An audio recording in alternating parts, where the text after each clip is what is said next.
নয়ন যত কথা বলবে মির্জা আব্বাসের ভোট করবে। নয়নকে বলবো নয়ন তুমি ভালো হয়ে যাও।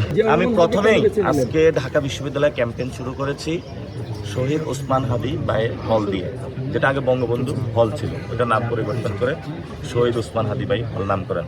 শহীদ ওসমান হাদি হলের বিপি আমাদের সাথে আছেন, সেখানে আমরা কর্মকর্তা কর্মচারীদের সাথে কথা বলেছি।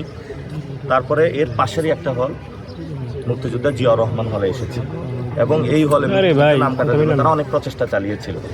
এখানে তো আমরা অনেক সংগ্রাম করেছি, সেই সংগ্রামের স্মৃতি বিজড়িত জায়গায় এসেছি, সবার সাথে প্রচারণা করেছি।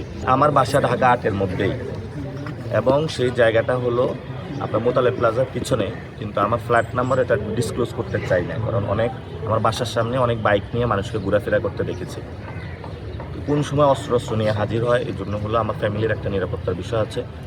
যেভাবে বাসা খুঁজতেছে, মানে সে জায়গায় আমি বলবো প্রশাসনকে, যেটা আমার বাসার নিরাপত্তা নিশ্চিত করার জন্য যে কোনো সময় আমার ফ্যামিলি আমার উপরে অ্যাটাক হতে পারে। এবং নয়নের যে বাসাটা, এটা কিন্তু সার্কিট হাউস রোডে, এবং সেই জায়গায় কিভাবে বাসাটা নিয়েছে, কিভাবে থাকে, ওইখানে কিন্তু বেনজির ছিল না, ওইখানেও তার লিঙ্কিং আছে। কিন্তু তো আমরা এই নয়নকে নিয়ে এখন আলোচনা করে সময় নষ্ট করবো না, ওর যা মন চায় ও করুক। ও যত কথা বলবে মির্জা আব্বাসের ভোট আর তত কমবে, ঠিক আছে? নয়ন যত কথা বলবে মির্জা আব্বাসের ভোট কমবে।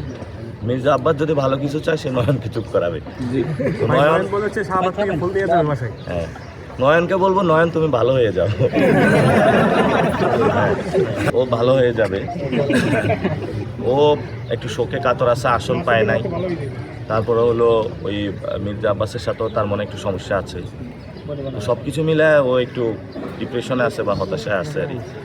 ওরা একটু সুযোগ দেন, ওই মাসুদ ভালো হয়ে যায়, নয়ন তুমি ভালো হয়ে যাও।